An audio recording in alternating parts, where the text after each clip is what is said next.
Welcome to our Broad Street Ministry Worshiping Community virtual worship service on our fourth Sunday in Advent, our Love Sunday, and our now annual All Things We Love About Philadelphia and the Philadelphia Eagles. I'm in front of one of my favorite Philly murals in my neighborhood. We're so glad that you would come and join with us and be the church here with us in this virtual space.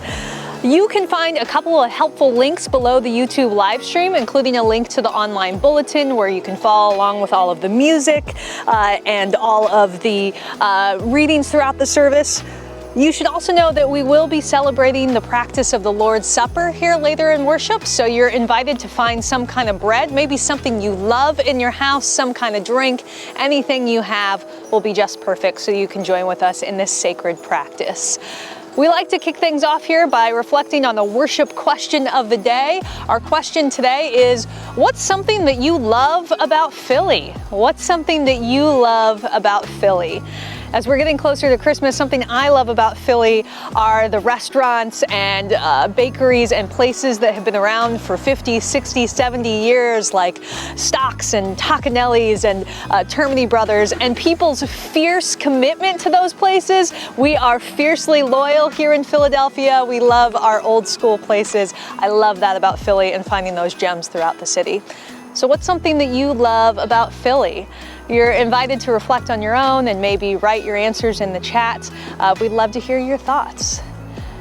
At this time, you are invited to join with us as we acknowledge God's presence by taking a deep breath, by centering yourself, and by being at peace as we hear this Advent blessing entitled "A Blessing That Meets You in Love" by Jawn Richardson.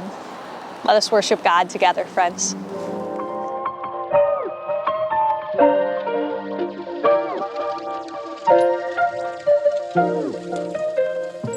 It is true that every blessing begins with love, that whatever else it might say, love is precisely its point.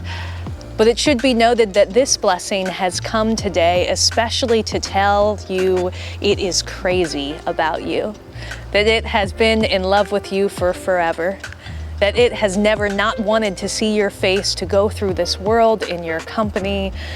This blessing thought it was high time it told you so, just to make sure you know.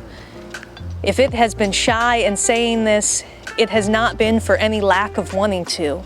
It's just that this blessing knows the risk of offering itself in a way that will also alter you. Not because it thinks you could stand some improving, not because this is simply where love leads. This blessing knows how love undoes us, unhinges us, unhides us. It knows how loving can sometimes feel like dying. But today, this blessing has come to tell you the secret that sends it to your door, that it gives itself only to those willing to come alive, that it vows itself only to those ready to be born anew. Friends, no matter where you are, or who you are, where you've come from, or your state of mind, you are invited to this holy moment and this holy place. We wouldn't be us without you, and we trust that God is already waiting to gather and worship with us. So bring yourself, your whole self, your faith and your doubts alike, and you will be met by a loving God and a living community. Let us worship God together.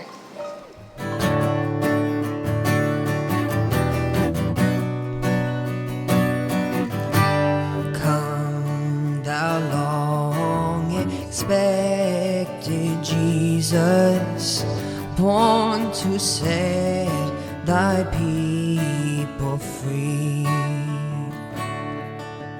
from our fears and sins. Release us, let us find our rest in thee. Israel's strength and consolation, hope of all the earth thou art, dear desire of every nation, joy of every longing heart.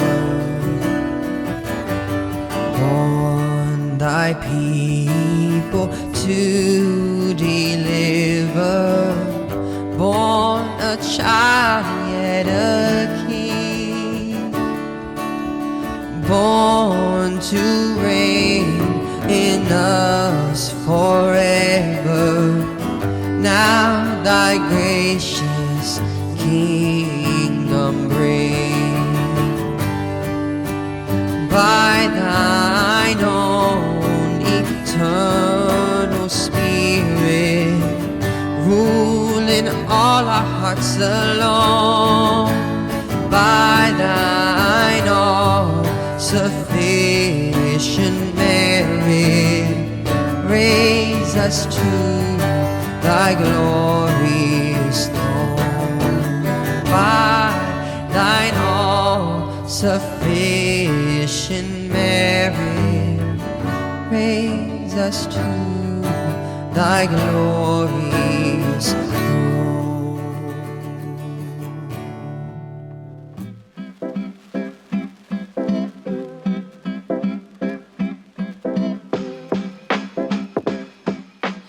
Our scripture lesson for today comes from the Gospel of John, chapter 3, verses 16 and 17. Listen for God's word for you today. For God so loved the world that God gave God's one and only Son, that whoever believes in him shall not perish, but have eternal life. For God did not send God's Son into the world to condemn the world, but to save the world through him. This is the word of the Lord. Thanks be to God. And our very special second reading for today comes from It's Always Sunny in Philadelphia, Season 13, Episodes 8 and 9. Listen for this word for you. Every single thing every fan does, whether at home or at the stadium, has a direct impact on the game. Amen? And go Birds. This is Love is the Answer. Yeah.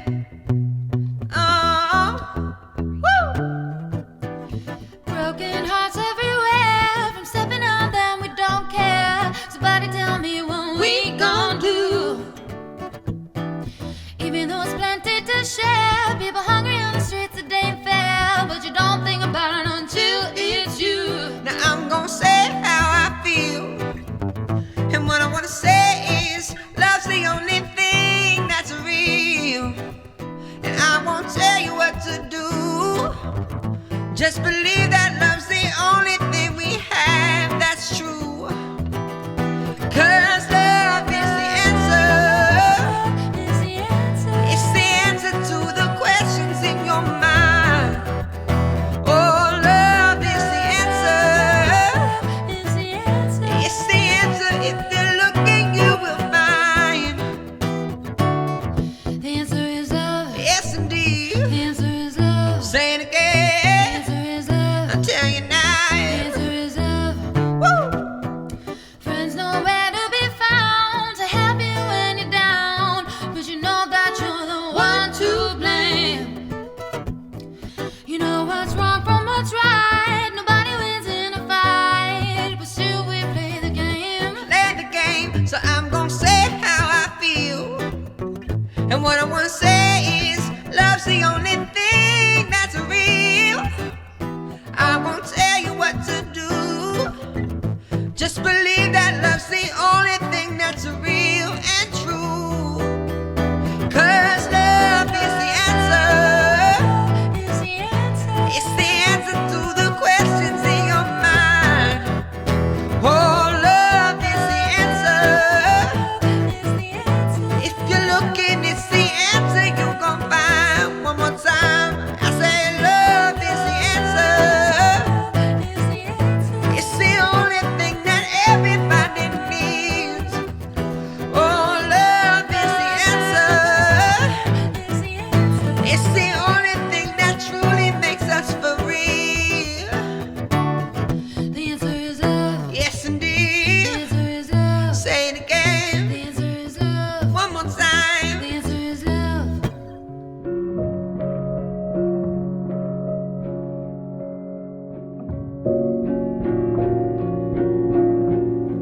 For the first 11 games of the Eagles' 2021 regular season, I could predict with 100% accuracy whether the Eagles would win or lose. That's because for all 11 games, each time my partner Patrick was with me during the game, they would win. And each time he wasn't, they would lose.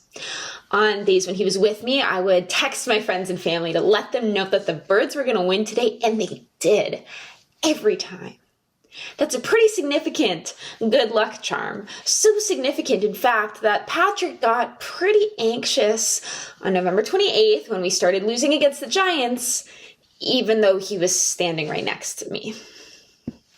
We Eagles fans love our good luck charms. We cling to our rituals and superstitions. We wear our specific game day socks and eat our specific game day meals with pride. And we truly believe that if we fail to do these things, we will have a negative impact on the outcome of the game.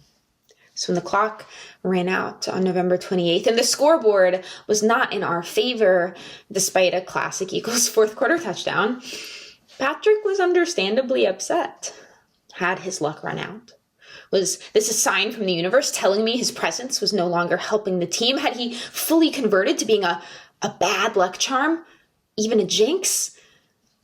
So as I saw this anxious look on his face, I reminded him that any number of things could have caused the Eagles to lose to one of our primary rivals. Some Delco mom probably forgot to order her lucky Italian hoagie from Primo's, or some South Philly bartender accidentally put his jersey in the wash, or some college kid down at Temple didn't make it to the common room in time to turn the game on the shared TV and position the remotes so they were facing the goalposts.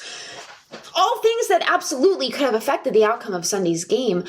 No one person, whether fan or athlete, is entirely to blame for any win or loss. We are a team.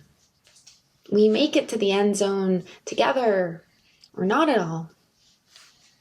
It's possible to just watch a football game, calmly lounging on the couch, letting the events of the game unfold before you, passively rooting for a team that you don't see yourself as being part of, but maybe you own a t-shirt or two. This is a much easier way to live life. It is frustrating when I watch the Eagles lose and it derails my afternoon. I'm too bitter to focus on my schoolwork. My mind spins in an endless tornado of what-if scenarios. I dread going to school the next day and encountering my peers who are fans of those other teams, and I just know they'll have something to say to me. It can feel genuinely hopeless to be so invested in a team that lets you down so often, to throw your heart onto the field only to have it tossed back to you in pieces. Relaxing on the couch, quietly watching a team that you won't let yourself love enough to hurt you is a much easier way to exist. But that's all it really is. Existing. Not living. Other cities make fun of us for our seemingly ridiculous enthusiasm, but we Eagles fans know that to be part of a team, we have to do more. That we can't just celebrate the wins unless we bruise with the losses, that we don't get to stand on the steps of the art museum holding the Lombardi unless we can point to the years, the decades, cursing off every hard loss and almost win, every kick that didn't quite make it through the goal posts, every Hail Mary that slipped through the receiver's hands. Our love cannot be relegated to the sidelines. Love doesn't just watch the game unfold. Love participates. Love gets involved. Love sends her one and only Son that we may not perish but have eternal life. And God does not condemn us but rather saves the world through that blessed, active, present love. For God so loved the world that she was not content to continue watching the human drama play out on her heavenly TV screen. She got off the couch, put on her lucky socks, and took on a human body. As Christians, we proclaim an incarnate God who decided to get involved in our messy, complicated lives, who was born as a crying, vulnerable baby, who committed his life to healing, helping, preaching, protesting, feeding the hungry, giving hope to the hopeless, disrupting the status quo. And love is messy and complicated, and love is crying and vulnerable, and love is healing, love is helpful, love preaches and it protests, love feeds the hungry and gives hope to the hopeless, and love disrupts the status quo. And love doesn't wash her game day jersey during a winning streak. For God so loved the world that he got involved. This process, this getting involvedness, is known in theological terms as kenosis. This is the self-emptying of a God who had to give up his divinity in order to be us. Becoming Jesus meant God was becoming less than, meant God was engaging in this sacrificial, selfless act of self-denial. This doctrine is taken seriously by pastors and professors alike, but my experience with love is that it does not exist on a binary of selfish versus selfless. That neither of those two things actually lead us toward a truly embodied love. When God became Jesus, perhaps this wasn't a lessening of God's identity, but an expanding of it. God became even more God's self when he became vulnerable, when he learned for the first time what it felt like to laugh and sneeze and stare at the stars from our vantage point. And God became even more God's self when she felt what it meant to lose. I mean, look around you. What exactly has changed since this whole Jesus thing? We have in our bookshelves this story about a man who taught us how to live better. He preached against income inequality, and he warned of the sins of wealth accumulation. He stood for equality, and he always fought for justice. He inspired the people around him to cast off the yoke of empire and take on the struggle of collective freedom. And we still have poverty. We still have hunger. We still have empires. We are living in one. We still have the same societal sorrows and sins that had 2021, almost 2022, still existed. I might be a heretic for even suggesting this, but when I look at the scoreboard, it doesn't seem to me like the supposed savior of all humanity came out on top. But love gets involved, no matter what the scoreboard says. If you tell me that Jesus feeding the 500 was useless because it had no lasting impact on the outcome of humanity, then I will show you a city full of fans who believe if they don't eat a tasty cake, peanut butter candy cake at halftime, or paint their nails green every Sunday, they will have a lasting impact on the outcome of the game. Love is not a means to an end. Love is the only end worth fighting for. And we know that there will be an end, one way or another.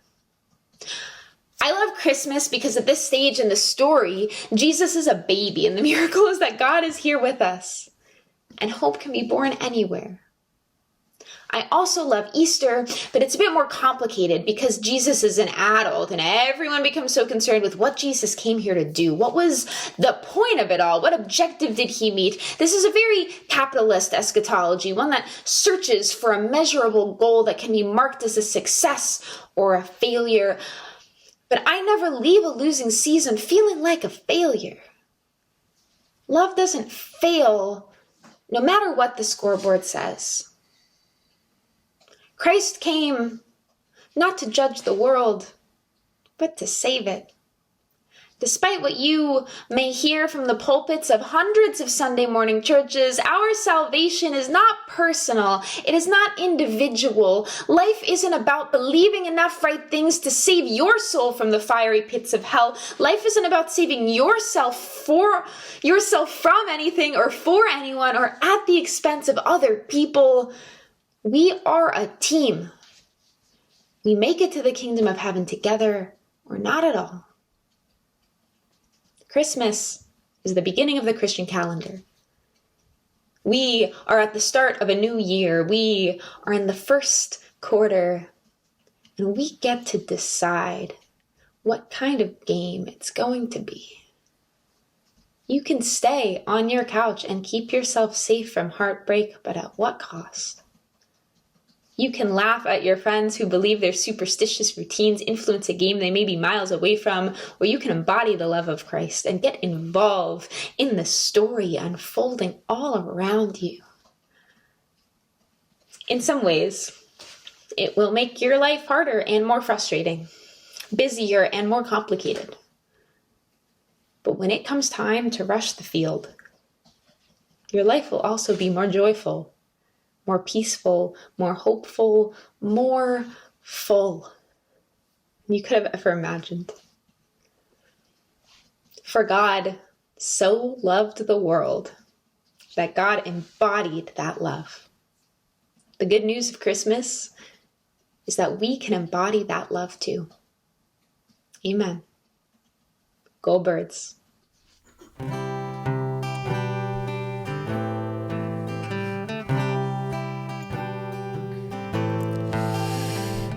There's nothing you can do that can't be done. Nothing you could sing that can't be sung.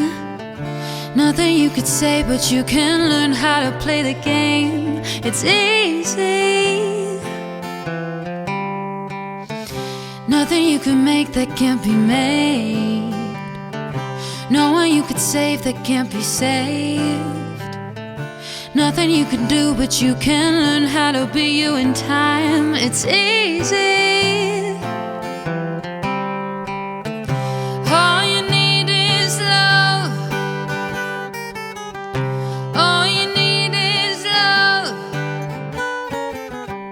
All you need is love. Love. Love is all you need. There's nothing you can know that isn't known. Nothing you could see that isn't shown. There's nowhere you can be that isn't where you're meant to be. It's easy. All you need is love. All you need is love. All you need is love. Love. Love is all you need. All you need is love. All you need is love. All you need is love. Love. Love is all you need.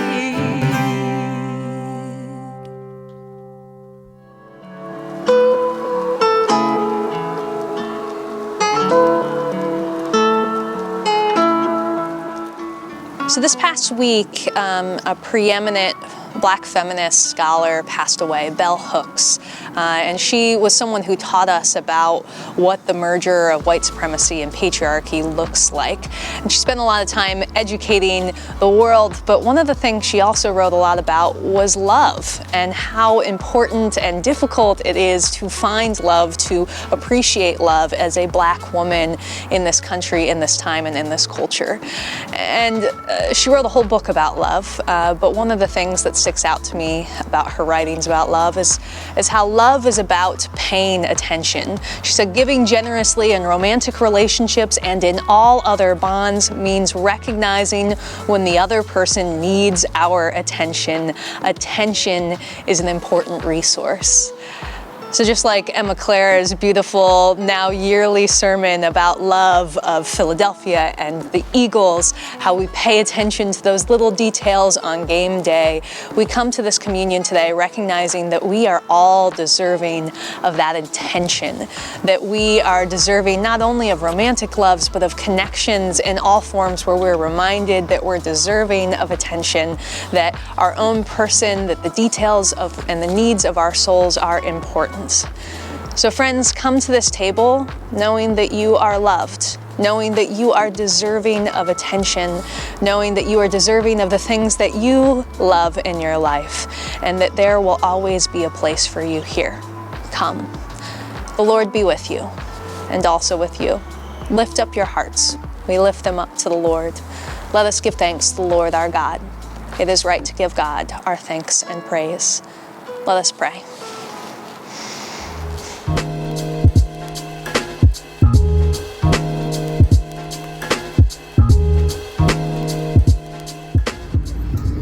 Please pray with me. Our sweet Heavenly Friend, teach me to remember this Advent season what love really means. Don't let me settle for a love that's safe and bordered. Don't let me only love those who look or act or think like me, only those who are deserving, only those who are lovable. I dare to ask that you teach me how to really love like Jesus. Teach me to love foolishly and to open my arms wide to others, even when it means exposing myself to discomfort or danger or death. Give me courage to love recklessly, to risk being hurt. Let me prefer being betrayed as you were, rather than refusing to embrace the person who might betray me. Teach me a love that is unrestricted, unbounded, and unrelenting. Make me humble. Let me think less about myself and more about the world around me. Help me set aside my own wants, my own needs, trusting that you are in control of them all. And then fill up that empty space with love. Make me more passionate about the interests of others than I am about my own interests. Give me the humility to value others even more than I value myself. God, make my love like your love. Give me the love of the shepherds who left their fields and sheep to worship an infant king. Give me the love of the wise men who risked Herod's wrath to follow stars and angels' orders. Give me the love of a father who sent his only son to die. Make me reckless enough to follow in your footsteps this Advent season. Let your coming be my call to action. Dear God, send your grace to those in our community who need it most. We pray especially for Dorian, Jennifer and their family, Katie and her family, Harold and his family, Shanae, and all those intentions kept buried deep within our hearts. God, we know you know our fears, heed our cries, and we trust you. Be with us now and hear our voices as we raise them up together, saying, Our Mother, our Father, who art in heaven, hallowed be thy name. Thy kingdom come, thy will be done on earth as it is in heaven. Give us this day our daily bread, and forgive us our debts as we forgive our debtors. And lead us not into temptation, but deliver us from evil, for thine is the kingdom, and the power, and the glory forever. Amen.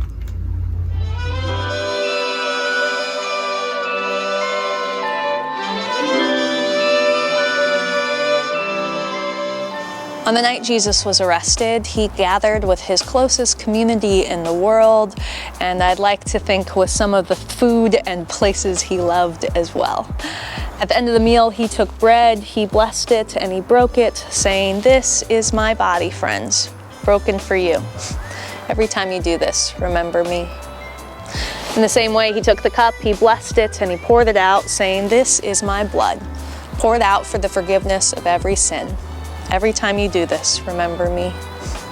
For every time we eat this bread and we drink this cup, we dare to remember that we are deserving of love and attention, as is everyone who crossed our paths here and now and until the revolution comes, when Jesus will come to wipe away every tear and death and mourning will be no more. You are invited at this time to tear off a piece of your bread item as large as you understand God's grace and love for you to be, which means take a lot, to dip it in the cup and to eat, knowing that this is the body of Christ broken for you and the blood of Christ poured out for you. Friends, everything has been made ready at this table, whether you feel ready for love or not. The only thing that is missing is you. So come, let us eat at this love feast together. Does this make you feel my love?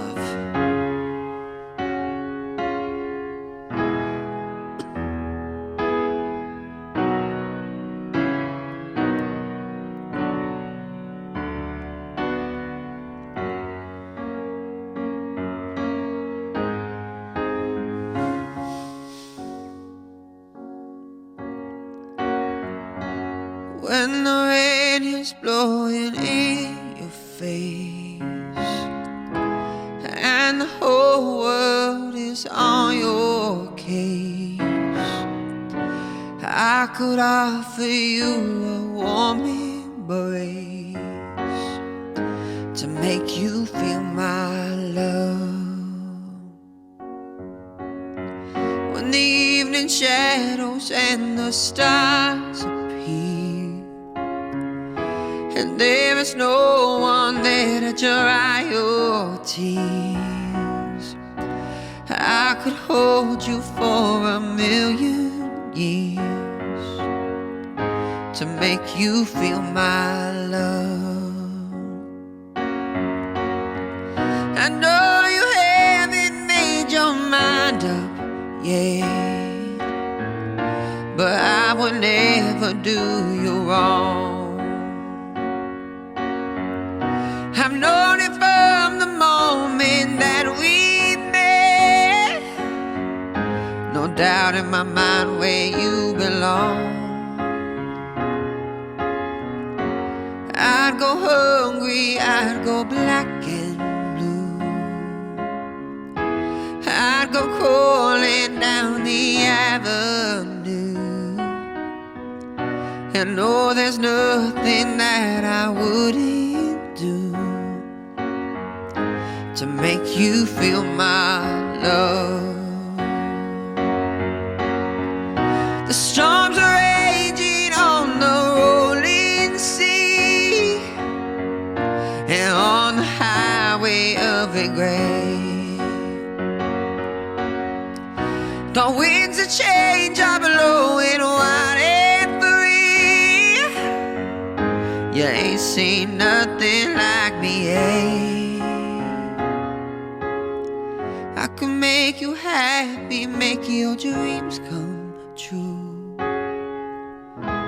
Oh, there's nothing that I wouldn't do. Go to the ends of the earth for you, to make you feel my love, to make you feel my love.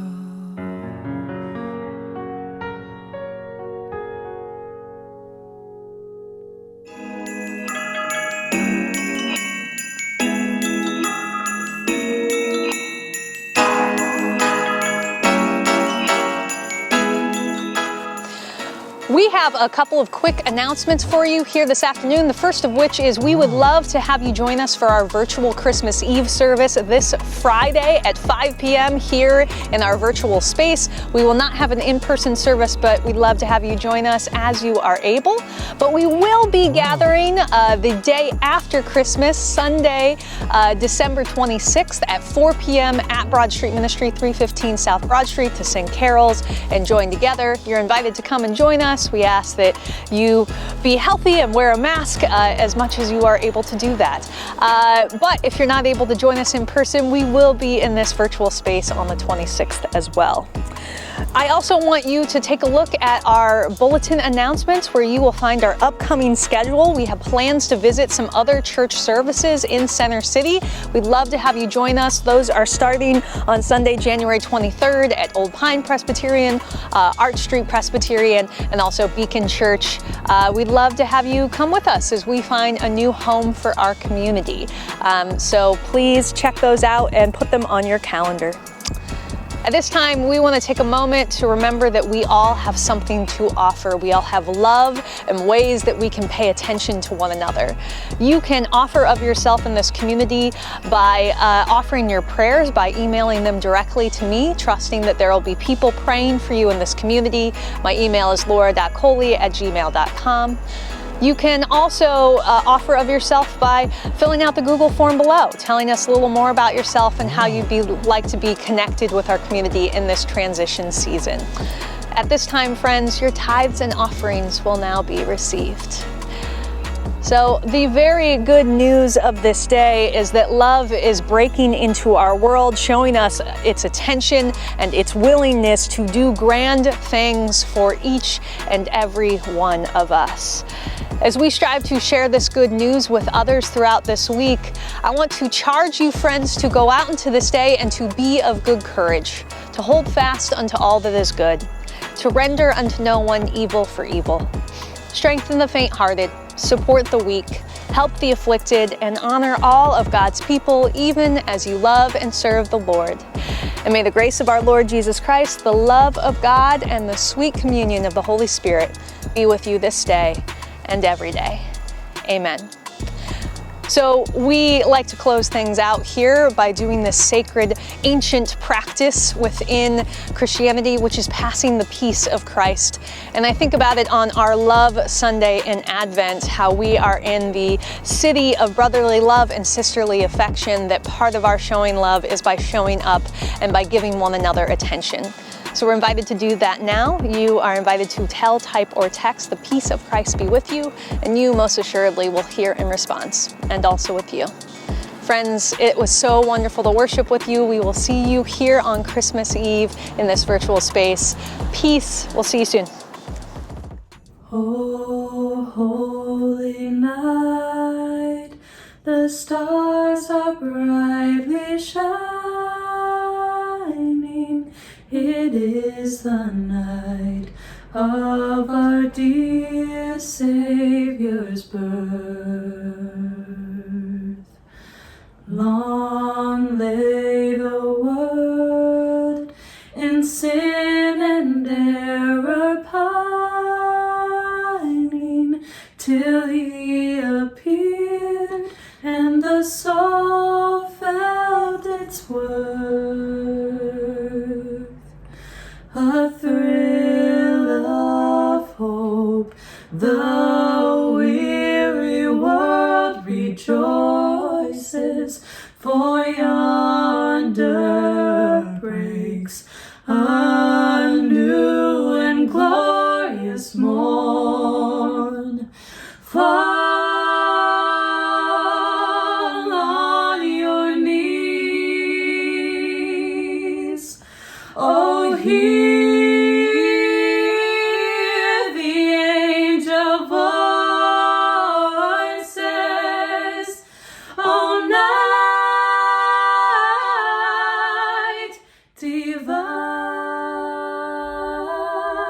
oh, night when Christ was born. Oh, night divine, oh, night, oh, night divine. A thrill of hope, the weary world rejoices, for yonder breaks a new and glorious morn. Fall on your knees, oh, hear the angel voices, oh, night divine, oh, night when Christ was born. Oh, night divine,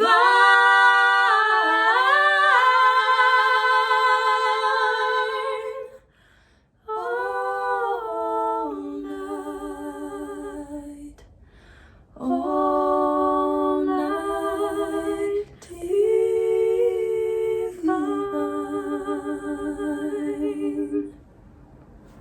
Merry Christmas! Merry Christmas!